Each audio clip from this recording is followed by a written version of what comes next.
Hey there, welcome to OnSet. I am Daniel Norton, and this is Marissa. Seth's over here on the Mighty Mix. One more. Today, we're going to do some portraits, and we're going to, excuse my voice a little bit. I lost my voice. I was coughing a lot. I've got these bad allergies this time of year. It's very pollinated. There's much pollen in the air, and Daniel does not like that. I live in the country. Anyways, that falls into the was that TMI? TMI? TMI. Not TMY. TMY was like a station that was on cable in the 80s. And TMI is too much information. Yeah. Was that not too much information? This is too much. Okay, so what we're going to talk about using color, and I'm going to kind of, any color that you use in your portrait is going to ideally help accentuate the mood, and that's what we're going to talk about today. We're going to go to kind of extremes. We're going to go really warm, and we're going to go really cool. We're going to talk about what that can mean. Obviously, if you use red or pink or something that's really yellow, all these things can have psychological meanings, and you can actually really think about what are you trying to get across in the image. We're just going to go real simple so I can show you kind of the basic of it, but this is just scratching the surface here. So Marissa has this nice outfit that matches the paper that I have. We're going to go warm to start. Warm is usually inviting. Warm is kind of enclosed in a good way, not like trapped, but kind of, you think of it like when you're inside in the winter and it's like a fire burning and brick. It has that nice kind of feel to it. So when I was a photo assistant, I like to tell my stories. One of the things I worked for this big advertising photographer, and he always said to me, advertising is warm. And that was always stuck with me because if you look at ads, they usually use a kind of a generally warmer tone for that reason. Like you want that kind of to bring the people in. So it's a great thing to do for portraits. We're going to kind of take it to the extreme. Like I said, we got a warm outfit, a warm background, and we'll even use some warm light. So let's just kind of get into it and see what we got. I will try to remember to tell you all the gear I'm using as I go, but I will probably forget. So if you'd like to know what something is, let me know and I will tell you. I'm going to use Profoto lights today, B10s. They're 250 watt second lights, little baby guys, battery powered. For portraits, that's a pretty good kit. 2 lights, you can get a lot done. My key light, or my main light that I'm going to shape Marissa with, is going to be in this Chimera. This is an extra small, silver lined shallow box, which gives me kind of a punchy light for the portrait, but it's big enough so it's soft, but small enough that I can control where it falls. And then I'm going to use a frame with a silk on it as a fill light, I think. So let's just start this way. First of all, because we want our image to feel homey and warm and stuff, I don't want to go like, if you think of like a commercial white image, right? Like shadowless, right? Stark. This is not what we want. So I want to create some shadow here. So while I normally might do a portrait or a beauty shot of a female subject with an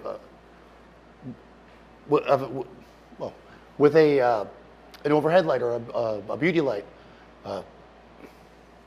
butterfly light. I got distracted there by Seth running through.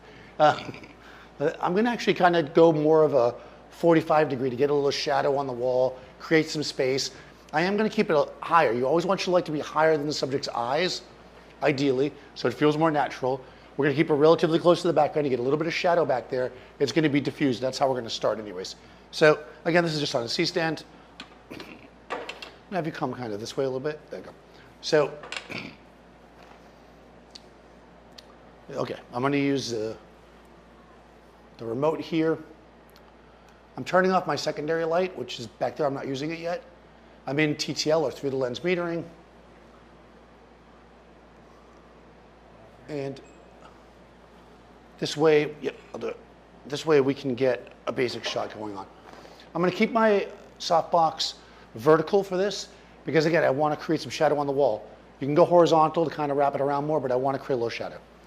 So first I'm going to start off by eliminating all the light in the space by turning off my flash.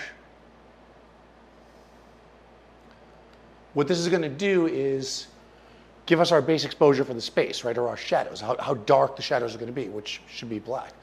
So I'm at 200th of a second, f8, 100 ISO. 100 ISO because that's the lowest I can go within my normal range. 200th of a second because that's my sync speed of my camera. And f8 because I've shot in here a bunch of times, so I know that's about where I want to be. You might say, f8, oh, I bought a 1.4 lens, but I mean, who cares if the plain brown background is in focus here? So f8 will give us some good depth of field. So I'm gonna take a shot, and we'll see that we get a black frame, hopefully. Yep, there we go. So this, again, no exposure. If I jump over here to my adjustments, I can drag my exposure slider over till I start to see Marissa right around there. And we can see that I'm more than 3 stops underexposed, which means I could probably even go to 5.6 for you people that really love 5.6. There's a whole crowd out there that just is like, you know what I like? 5.6. All right, so they actually call themselves the 5.6ers. Do you know about these people? No? This is a real thing. I'm not making it up. I really can't tell if you're joking or not, because that would be a real thing. Okay, so done. Thanks, come back. No, so this is, we can already see the light is set. Now my camera is set at 5,000 Kelvin, which is actually a little cool because I find this camera looks better that way. And this is not the perfect expression at this moment, but we can see that we've got nice light coming across. The skin's nice and smooth. I grabbed it when she was moving, so it's actually focused here on her shoulder. But we can see there's a shadow here that's dark, but it's not ridiculously dark. And the light coming from above gives us a nice look on the face. Let's get one where we're actually framed upright. I'm gonna come a little taller too. Okay. I've got the 24 to 70 on here, which is generally what I'm using these days. These days, I use a 24 to 70. And we can see that this light coming across is creating a nice shadow on the wall, nice bright eyes. And what's nice about using warm colors with Marissa is that her skin has that little bit of kind of effervescence. Oh, look at you. Right? And it's got a little bit of like redness in it, but her eyes are blue, so it really makes them pop, right? I don't have to go into Photoshop and be like, oh, hi. I mean, she'll just pop out because blue eyes against the brown background. So we've already got this, but what I can do here is creating this kind of homey mood. It's very, very engaging. If we wanted to fill in a little bit and just add a little bit more warmth, this is where we're going to use our secondary light. So I've got over here, this is a Shimera panel frame. Yep. I'm not shooting at 24 millimeters. I have the 24 to 70 lens. I'm shooting at 70 millimeters. Is there a way to measure color temperature so you know where to set it for available light? Okay, so is there a way to measure color temperature? There's a few different ways you could do it. The simplest way is a color meter, but that's also the most expensive way. You could also get a gray card, not a gray card for exposure, but a gray card for white balance. You put that into the shot and you photograph that, and then you can get your custom white balance from that. Here I know the white balance of my strobe, so I don't have to worry about it, but maybe we'll do a whole thing. If people want to know more about color balance and that kind of stuff, let me know, because we could do a whole session on that, really. All right, so right now I've got this frame set up, and if you donate some money to my coffee, what's it called, coffee, is that the thing? Then I'll take it away so you can see Marissa again. No, I'm just kidding. No, I'm just kidding. You know that thing I'm talking about? It's called like coffee or something? Yeah, buy me a coffee, that's what it's called. Yeah, yeah. If you want to actually come to New York and buy me a coffee, I will take that. All right, so this is my fill light.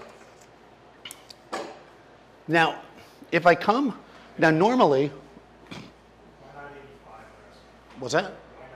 Why not an 85? When I'm making portraits, I like to use a zoom lens because it allows me to kind of have more versatility to move in and out. And that's the primary reason. 85 is nice as well. Now, normally with the fill light, I'm going to put it more frontal because I want to make sure that I'm getting no other shadow from it. But here I really want it mostly on one side of her. So I need to be real careful about my positioning and my exposure so I don't get double shadows. But we're going to put the fill light over here. And I'm just going to come over here. Remember, I'm in TTL, through the lens metering. I'm going to come over here to my B light, and I'm just going to set it at -2 stops. And this would be a normal kind of, actually I'm going to switch my focus as well. Yes to the color thing. Yes, to the color thing, awesome, okay. You are not a cat, right? I'm not a Okay, cat. all right, so I put it on people focus. I might be a cat. All right. And what we get here is blah, right? Because again, fill is, you want your fill light to fill in, or you don't want it to eliminate all your shadows. It's too flat. So I don't want to use this on TTL. The way that I set this up is I'm going to go back to where we were. I'm going to turn that head off, and we're going to get a base exposure again in TTL for our main light. So there she is, boom, right? We like this. I'm going to look at this light and see that it's 6.5. This light is, I want it to be about 3 stops less, which would be 3.5. It is going through a different modifier and stuff. It's also further away. But I think it's a good place to start. So I'm just going to come in here and just turn it down. I'm even going to go a little lower. I'm going to go to 3. Because all I want is just a little touch of fill.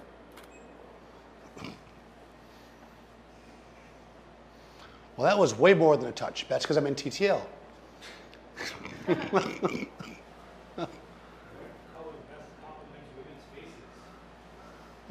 What's that? All right, so I'm just going to go back and do this again. We'll just cut that part out in the editing. All right. What's that? What color best complements women's faces? What color best complements women's faces? It depends on the woman. Right? There's actually, I actually have it. I'll show it in a second. Okay. I have out because I suspected somebody would ask this question. Or it's just I have it out because, here we go. Roscoe makes a gel kit called the Beauty Kit. I didn't know if she was too racy. I'll cover up.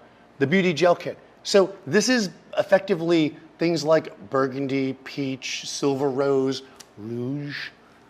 And what these do is you want to look at the skin tone of your subject and you want to find something that complements it and also reduces what you don't want. So if you have somebody, let's say, who has skin that's like very, let's say very red, like my skin, you might want to use something that's got a little bit to counter that, to fill in where I don't have, let's say, the warms.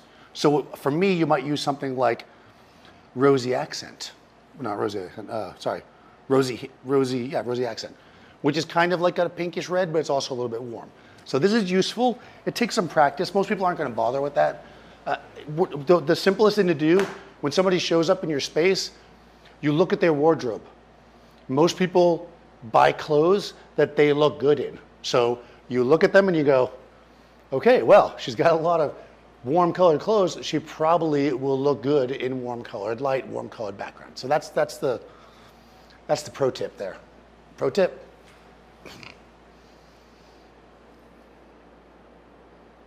People always say they don't know, but the reality is people know their own faces, they know their own bodies. Okay. All right, so here we are. We can see we got a little bit of fill. That's good. I probably just stand still so I can actually get in focus. All right, here we go. Good. Okay, so there we go. That's nice. Let's give a little bit more warmth, but just to the shadows. I don't want to make this. I don't want to make her look orange. We just want to give her a little touch of warmth, just to kind of bring us beyond reality. So I have a half CTO, which if I put a half CTO on the key light, it would be way too warm. I'll do that to show you after, but when I put it on my fill light, and my fill light is way lower in power, what I'm going to get is just a wash. This actually says on it, I believe. Bless you. No, I thought these said on them. Okay, well, half CTO is about a stop. So I'm putting this on, I'm going to turn my light up a stop, and we're going to make a photo. All right, here we go. Okay. So again, what is going on here with the, hold on a second. Did this not lock in? Hey, Aunt Pruitt's in the chat. Hey, who? I didn't hear what you said.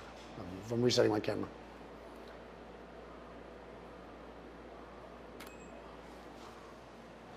All right. Okay.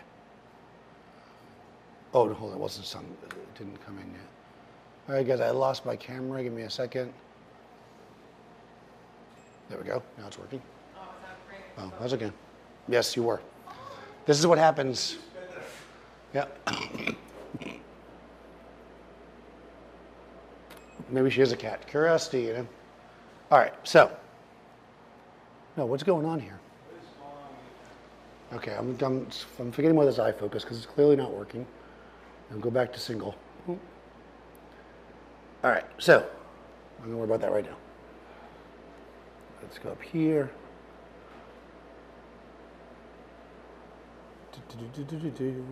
Sorry, I'm moving a little point onto your face.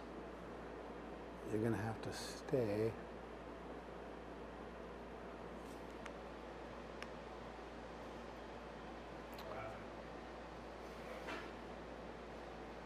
Single point. Boop. Perfect. Focus is off, so whatever you're trying to do. No, I was turning it off. There it is, okay. My little, okay. My nose grabs it. There we go. All right. There she is. All right, so we've got, you can see it's very subtle. No, it's been like 10 minutes, you guys don't remember what I did. We can see that here, she's neutral, and here we just have a little bit of warmth. And we can play with it, right? We can bring this up, and the way we bring it up now is we start to balance our lights. We don't want to add more warmth, because that'll become too orange. But if we bring this light up a little bit more to let it be more of our shot. So I turn it up a smidge. Okay, that's going to help us start to bring it in, right? And if we want more on the other side of her face, this is one reason why I'm using a frame and not a softbox. I can actually start to bring the light over like this. Let me see if I do modeling light so you guys can see. They probably can't see her though, right?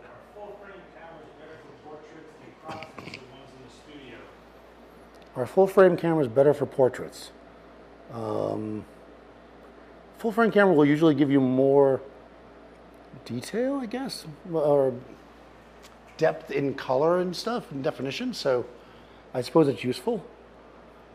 That's not going to be the deciding factor. The camera is probably the last thing you have to worry about.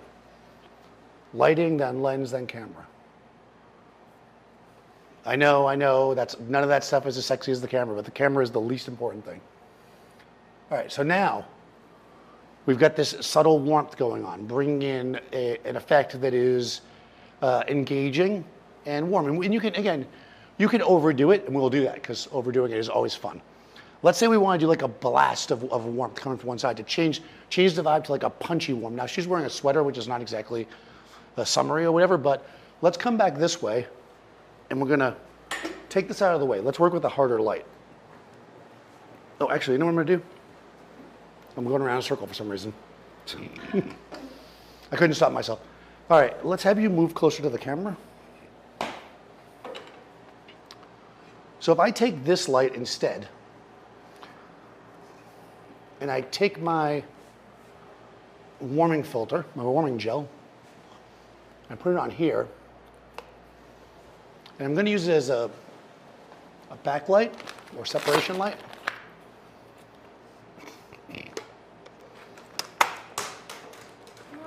First, I'll drop it. Thank you. Is there a reason I'm shooting a landscape style? You mean horizontal versus vertical? Because that's what the kids do? Because it looks good? Because it's for the web? I'm doing a video? Any one of those answers is correct. Shoot how you like.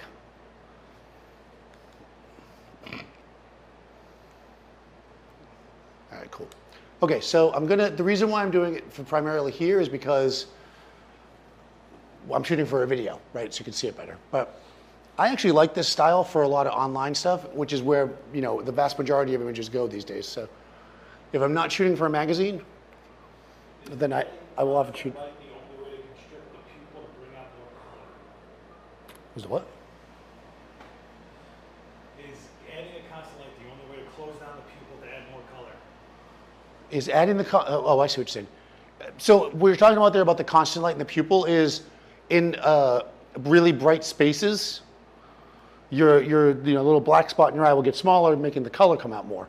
So you could open the windows in here, that would work. You could be outside. There's lots of ways you could do that. Blasting somebody with a hot light is one technique. So yes, it's not the only way. You just want to make it brighter. understanding not the technique, which is blasting somebody with a hot light, but the reason for it is what's important, which is you want to make it bright. All right, so manual. All right, I'm going to turn this up about half a stop, and I'm just getting a background light here, or a hair light, and we can see that, again, it's warm. But now I'm going to come this way, and we're going to add a nice, so I had to move off the background for a couple of reasons. One was, I know I'm literally putting all this back where it was. One was that I wanted to get the background darker so I could get like a more of a crunchy feel. And the other one was that I needed to get that hair light behind her, which I couldn't have done.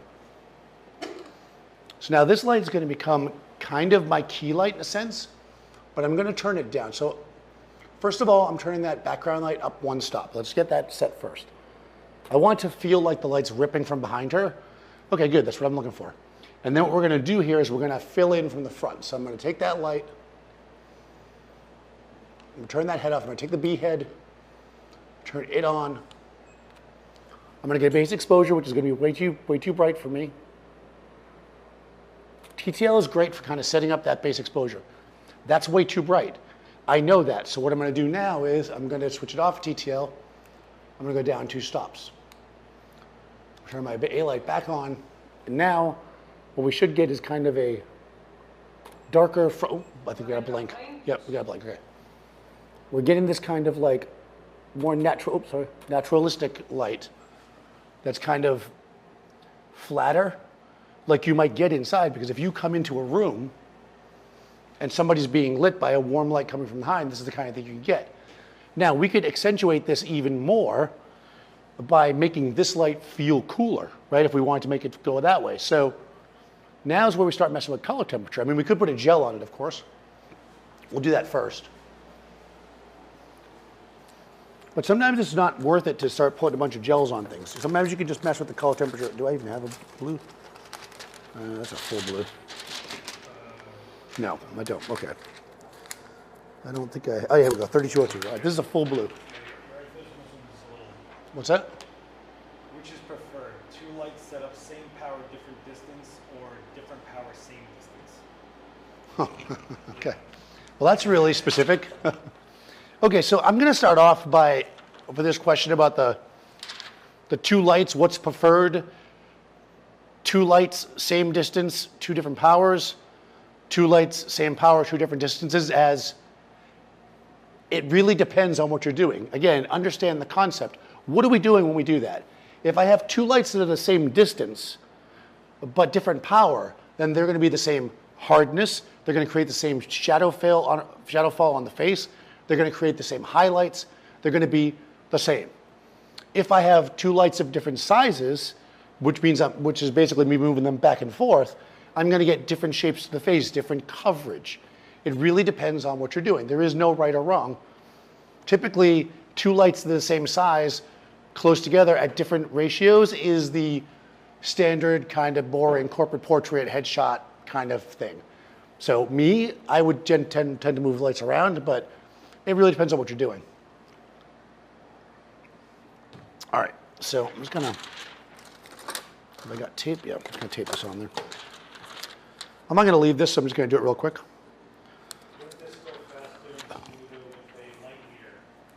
Would it go faster with a light meter?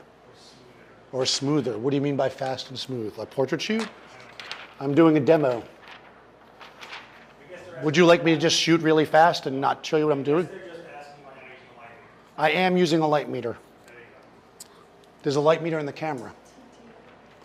I'm using TTL, through the lens metering. That means there's a meter in the camera. All right. Okay. So we got the blue on there. And now we can see we're getting a feel. She's actually, look towards the blue light. Now we can get that feel like you're just coming in. There we go. Okay. Good. All right. So now we can see we're getting this orange feels even more warm compared to the blue on her face. And the blue's a bit warm, but cool, right? This is a full stop of blue. which means that we can now mess with the color in the camera. I'm just going to do it here so you can see what I'm doing.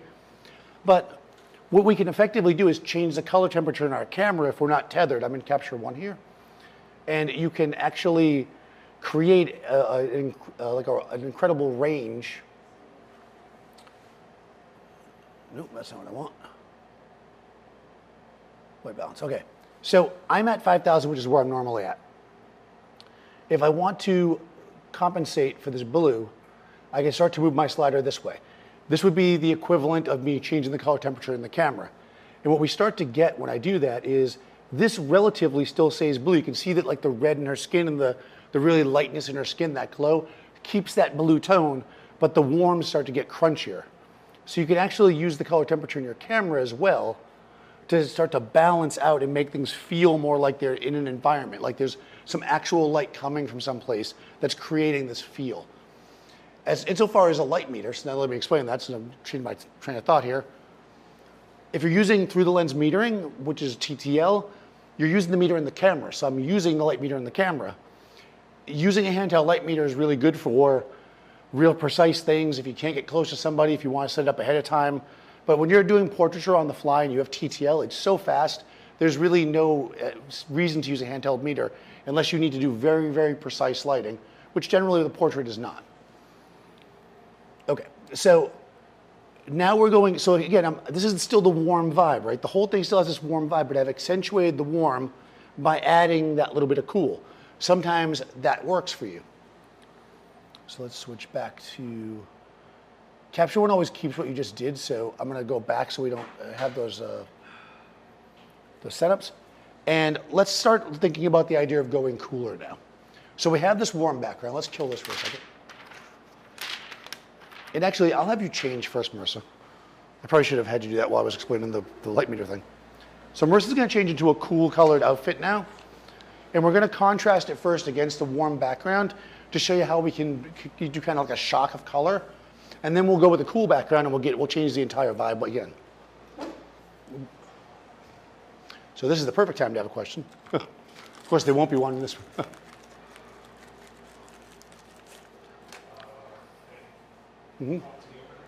Okay, I'm talking to the overhead. All right, so I'm just gonna reset everything. My plan here is I have this blue paper and she has this blue outfit. So we're gonna do an entirely cool shot with a different feel with the way I position the light and everything else.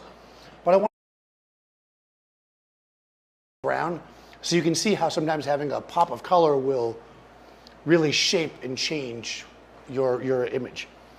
So for this, I'm actually still gonna go back and use this light. I've reset everything so that the color in my camera is set back to 5,000, which is where I leave it. I'm gonna shoot on exposure. I'm gonna come back here and reset all the lights and put them in TTL, because again, that's the meter I'm using. And then when she comes into the scene, we're gonna shoot her with the blue outfit against the brown, and we'll see what kind of a difference that makes. Excuse me, let's have a sip of this tea. All right. So actually, let me come in and I'm gonna go back and change this color again so I can show you what we've done so far. Go ahead, I'm listening. If you have any questions, let me know while Marissa's getting ready.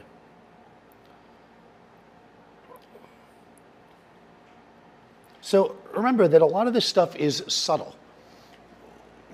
When we're first learning anything, right, we go at it with the big strokes. It's like really bright color over here, right, really bright color over here. But the real mastery of the craft is to add little bits.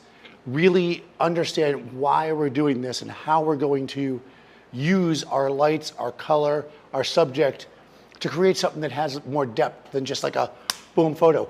That's how you're gonna make photos that people won't throw a bunch of filters on Instagram because they're just gonna look good out of the box. If you shoot plain drab photos, of course they're gonna put the Instagram filter on. I need my skin to be all smoothie and also a little crown and the flowers.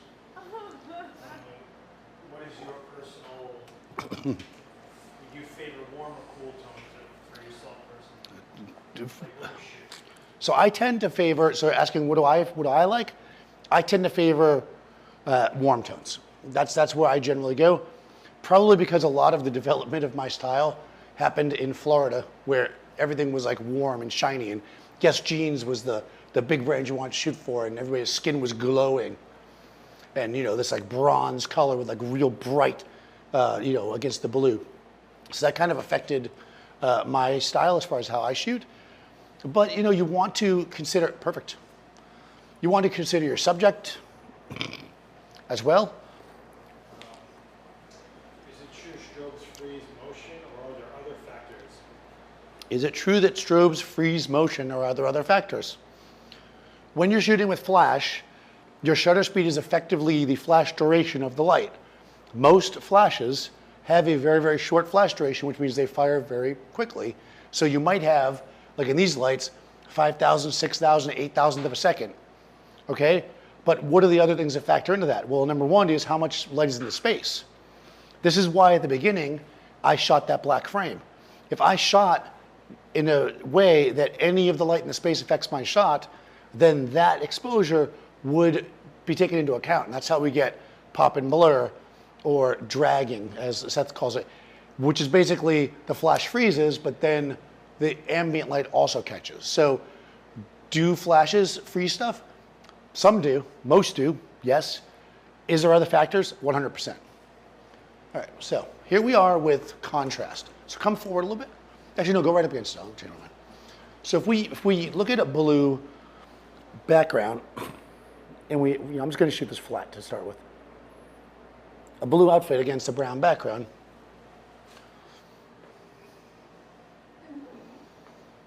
Remember I said before that if you leave the warming gel on the key light, the whole thing would just look really warm and orangey? That's what we're demonstrating here. Now, there's probably somebody who was sitting there and saw this and was like, that looks great. No, it doesn't. If you want a warm shot like that, there's all kinds of gels you can use. Don't use CTO gels on the skin unless you have to.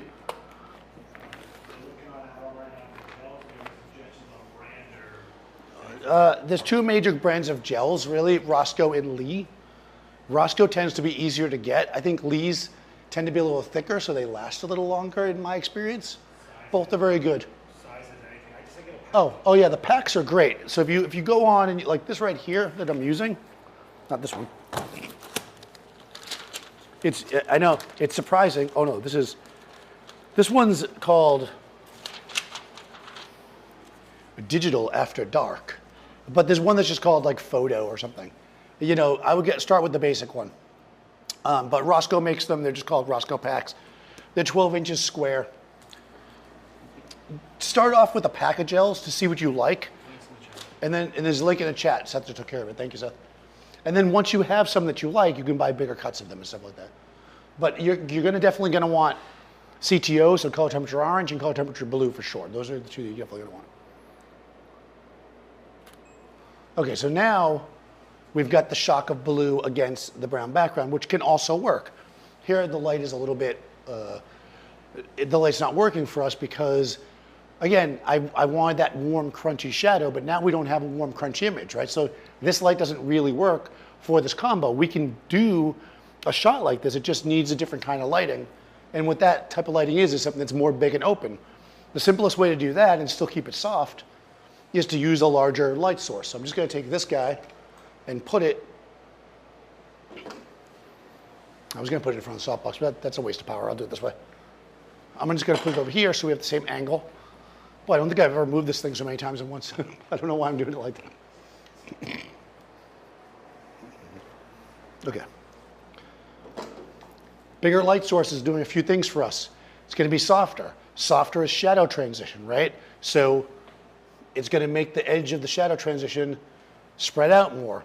Also, it's going to increase our surface area coverage, which means that it's going to wrap around, as we often say, around her, so we're going to get less shadow on that side of her.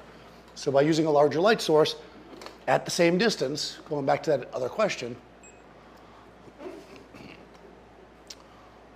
what we're going to get is effectively less shadow. I mean, there's still going to be shadow. We want to shape the face. We just want less shadow.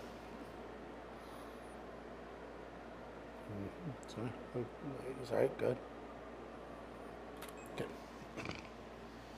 See, and now our shadow,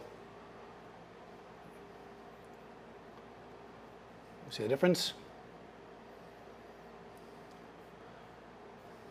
Now we have less. Now it's like the background's two different colors because one half of it is in a bit more shadow, but her face has a nice even tone about it. And we can actually have, if I go like this, and we can even go like this. I can raise it a little bit, change the angle. We can really get a lot of mileage out of this. Oops, sorry. And we can create something that has a little bit more of a flatter tone.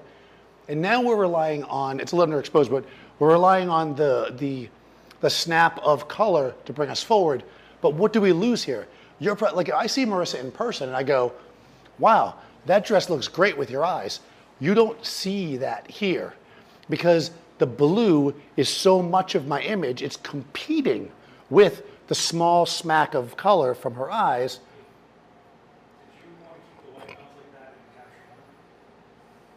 Did I want to do what? Oh, do I have it modified? Thank you. That's why, yeah, there we go. Okay. Well, that actually makes my point even stronger. So we can see that her eyes are competing, right? The blue of her eyes are competing with the blue of the dress here. You can make this work, and we will, but we have to consider that. Just putting somebody in a blue dress against a brown background doesn't make their eyes pop out. This would be great against a white background, just ripping around, right? Here, we're losing that a little bit. We'd have to really come in and like light her up or her face more precisely to get that. And that's kind of what we're going to do now. So let's switch to blue. Any questions? Why? This is by the way the most. We'll definitely cut this part out in the editing.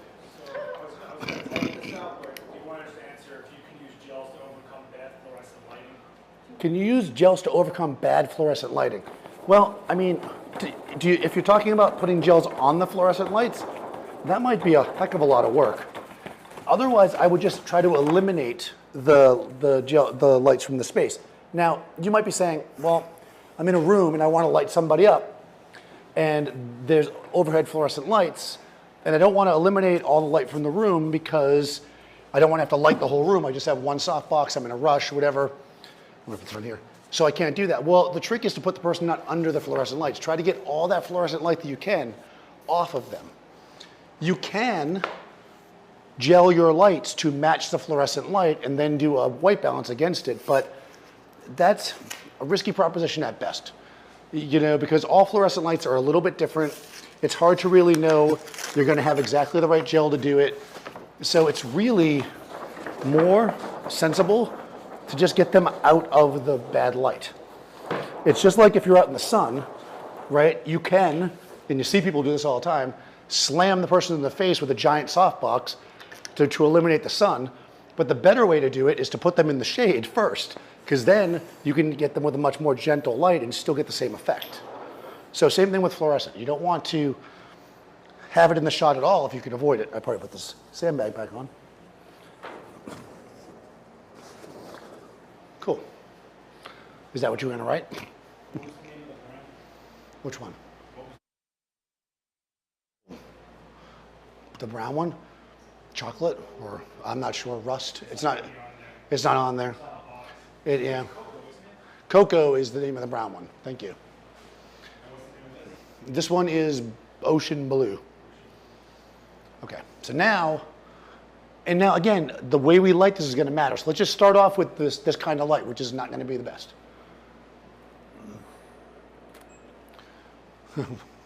Okay. This is, oh, hold on. This light is flat. It looks like she's in an aquarium.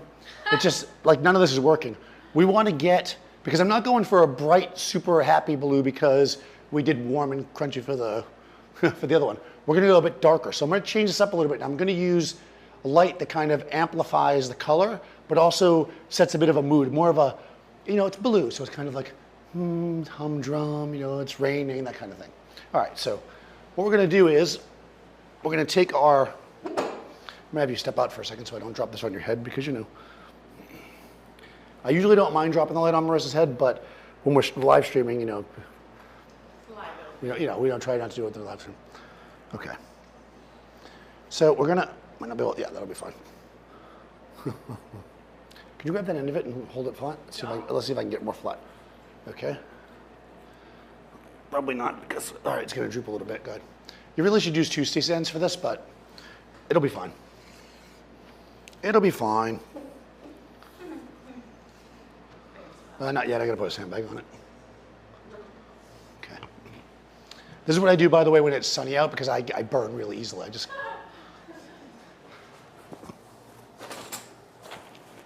It wouldn't be a shoot if I didn't use the bag of rocks. All right. They're actually light rocks. Yeah, they're not even heavy rocks. They're like, where did you get them from? All right, so we're gonna take this light and we're gonna create kind of a, everybody tells you when you're learning photography that the best time to shoot is on a cloudy day. And that's because they want you to have terrible pictures. It's like the worst time to shoot. But we don't want flat overhead light. It's gonna be boring, but here we're gonna use it as our baseline and then we're gonna modify it. I'm gonna use the modeling lamp here so I can see better. This is the 48 by 48 inch Shimura panel frame, and it has a half grid cloth on it. So I'm putting this kind of in front. I'm letting some of it hit the floor too. We're gonna get a little bounce from it. It's gonna create kind of a frontal light. This is the B light. I'm in TTL, let's just see what we get. Again, this is not gonna be perfect by itself. We're gonna have to modify it. Here we go. Okay. There we go. All right, already we're getting there. All right, so again, it's a little dark. Sometimes your TTL exposure is gonna be off, just like if you took a light meter picture and it was off. We're gonna look at it. I'm gonna switch to manual. Go ahead. What is the difference between a cloudy day and the shade on a sunny day? Well, that is a great question. What is the difference between a cloudy day and the shade on a sunny day? I have a feeling that that's somebody who thinks they know better and they're gonna try to catch me on this. The difference is on a cloudy day, all the light is coming down equally flat. On a sunny day, it's hitting the ground outside the shade and bouncing up, giving fill in contrast, which is what I'm doing here. That's like a drop. Yeah, take off your lap. Okay. Okay, so we're getting there. I don't have to have a hell of a time focused tonight. I think my camera's mad at me because I yelled at it earlier. Okay. Oh, yeah, it's like it's good. All right. All right. So now we've got this kind of cloudy day light. It's not terrible, right? But it's like flat. It doesn't have any, like, it's just, oh, okay, it's a cloudy day, right? So we're going to give it a little bit of a burst. Hold on one second. I'm going to turn this off again. My camera's having all kinds of issues today.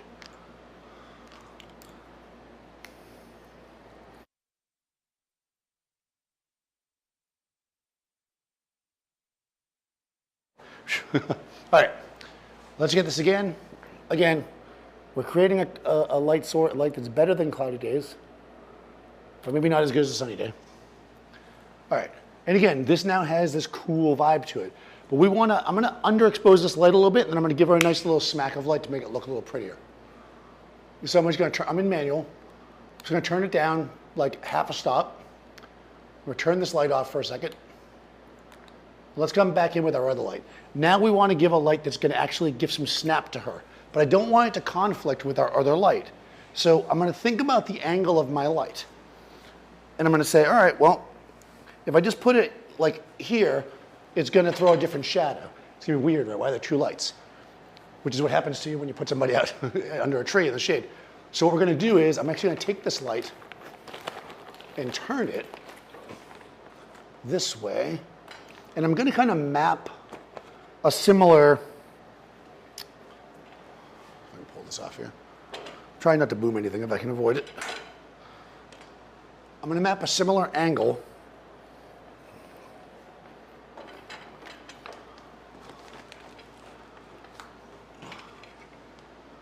like that. This is where a longer lens would probably be good. We may have to switch. But let's just see. Can I get this in where I want it to go?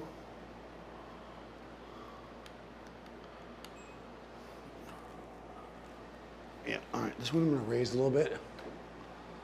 Okay, I'm just adjusting this light so it's not throwing a shadow. We're gonna take the B light, I'm gonna turn it off. Take the A light, turn it back on. All right, so this is not gonna, again, this is not gonna be great. It's just gonna be a starting point.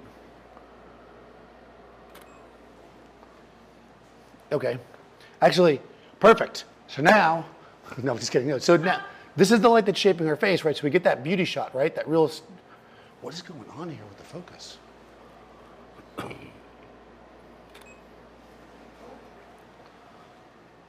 Okay. I don't know, it keeps jumping on the focus. I'm gonna take my lens off and put it back on. Okay, I got it. All right, let's see if that's better. Look at me. It's not focused, that's why it's green. No, it was green when I took the picture. It's like it doesn't want to log in. What is going on? My lens is mad. Just take a look. All right, Seth's gonna take care of that because he's the expert. So what we're gonna do here, so we got this shot, right? We've got this kind of nice, it's soft, but you can see it. This kind of nice kind of beauty shot shaping her face. See how it changes the shape of her face? This one here is giving us an overall like cloudy day. We're gonna combine them to create effectively a shot that's gonna have the best of both worlds like we did before. And then we probably will also add a little bit of color. Check that. Yep, there you go. No. Huh, I don't know what's going on.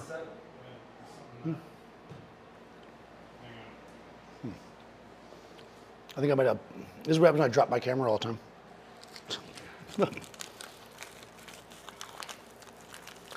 So, Focus, you just saw it. Oh, it's not tethered. not tethered now.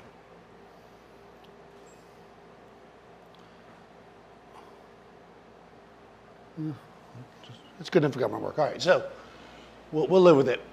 Okay, so it's fine for now. This light is good. This light we think is good. I'm gonna turn them both on. Now, when we combine our lights, it's going to be a bit brighter than we want it to be probably, and then we'll adjust. But let's just start and we'll see what we get. Good. Okay, not that much brighter. Oh yeah, there we go. Okay, so except for the softbox in the shot, which is, you know,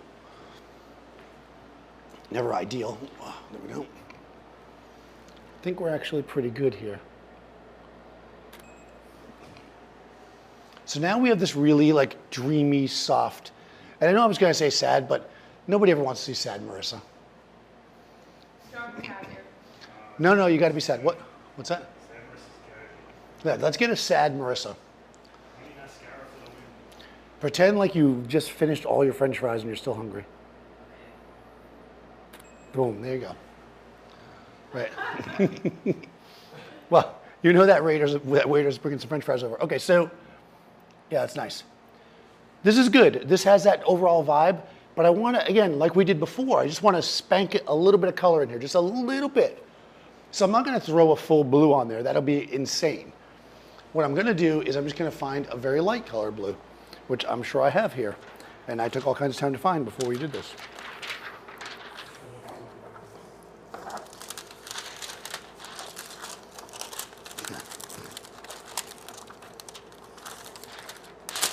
Okay, I don't have my, the gel thing that I told everybody to get that's called photo gels, I don't have here for some reason. All right, I'm gonna use a full. This is gonna be way more blue than we need. So what we're gonna do here is, I'm not gonna put it on the whole thing, I'm just gonna kind of put it here and add a little bit. This is pro level stuff here. Wow. Okay. Actually, I saw a video in 1990. Oh, there you go. I mean, it's cyan, but we can do it. All right, but I saw Dean Collins do this in a video when I was a kid. I had the VHS tape, so I always wanted to try it. So we're gonna do it. This is for you, Dean. We doing sad? Yep, sad.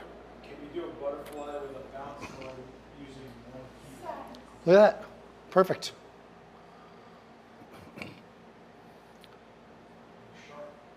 It's sharp. It's got just a little hint of blue in there. Thank you, Dean Collins. Except he did it with a 4x5 in like 5 shots. It was amazing. But let's do it the right way. Well, the way that, you know, we young kids do it. You're not going to see that. You're not going to see that. Well, I'll put it on the whole light though. You know, I'm gonna put it on the. All right, so this is like a quarter cyan. Because, you know, basic people use RGB lights. We're all about cyan, magenta, and yellow. And if you're lucky, you get some black.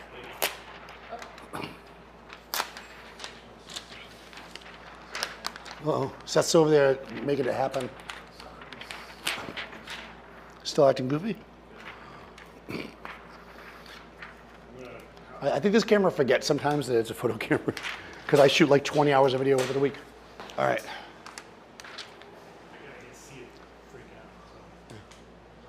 Oh, we're going full on reset. Oh, that's nice. You actually look like one of these, like you're selling soap. Do you want to be clean like me or filthy like Dad? You should sell Fisherman and Friend. This live stream brought to you by Fisherman's Friend. No.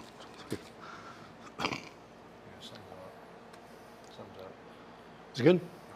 No.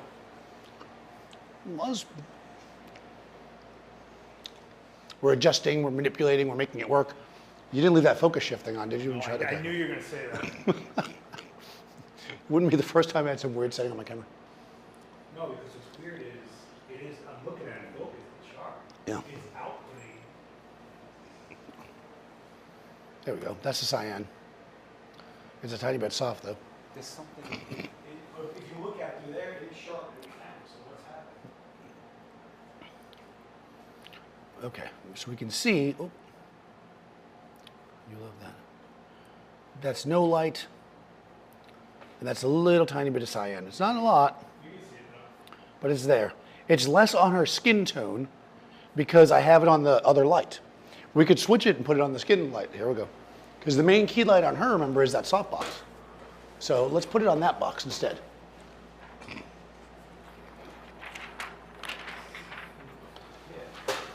at it sharp, it's so weird. Yeah, it's bizarre.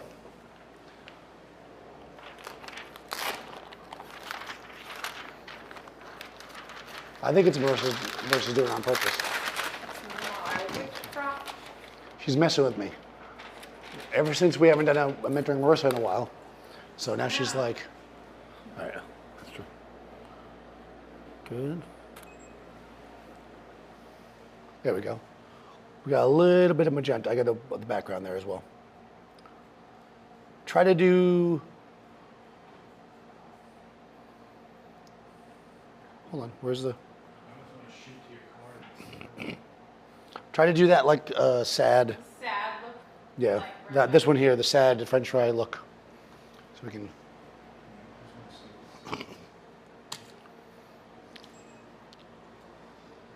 Oh yeah, yeah. Oh, we'll get the background though. Oh, wow. Oh, you want sad? I think Better? it's so sad. Look at that. Sharp. Okay. Yeah. Good.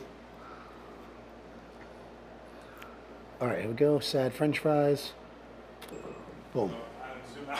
Zoom out. That's okay. All right, there we go. Okay, so we can see here now. It's got a little Brady Bunch feel to it. Yeah, just this like tiny bit of blue. You see, it's like a color tone, right? Real simple. You don't want to go too crazy with this if you want to just tweak your mood. You start throwing heavy gels on stuff, it's going to be obvious. What we want here is to do it in a way that doesn't feel obvious. This shot would also be really good outside against the blue sky, right? Because you got the blue dress. And we can see now that even though, again, the dress is still a lot of blue, the background's blue, we don't lose her blue eyes in the shot because the whole shot comes together to really make it pop. Plus she's looking up, which is always a benefit to that. Questions, thoughts, concerns? Turn on my voice. It's like I've been taking singing lessons from Tom Waits. So, any questions? So you see what we're doing here? The idea here is really subtlety. Sorry. That's okay. That one's out now. We have to stop where we're headed. It's all about subtlety here. We can create two different vibes with just a slight hint of color in each one, matching our skin tone of our subject with our background paper and the clothing they wear, and then the mood and shape of the light, along with a little bit of color to bring forward what is the story that we're trying to say here. On the left, she's had plenty of French fries. On the right, not so much. Only onion rings today. There you go. Yeah, when I'm hungry, I just go like. That's exactly the look she makes. Somebody feed me. Hold on, I'm not still muted, right? No. Okay.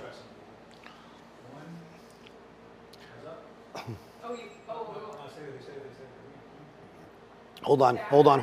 Did you put it in TTL or something? Because it's dark all of a sudden. I didn't touch anything except the. French fries. Maybe they were like blitzed. Did this one not go off? Yeah, I think. No, the top one didn't. Is it where it's asleep? The top head's off. Was it B? Yeah. Oh, it might have died because I had the modeling light running. No, there you go. Okay. That's Marissa pointing at the light. There she is. So that's testing. This is, you can watch how he fixes my camera. That it's trying to fight your tripod with the stabilization. Ah, fighting my tripod with the stabilization. Well, that makes sense. See? Would you turn it off? Stabilization off and it's sharp as tack.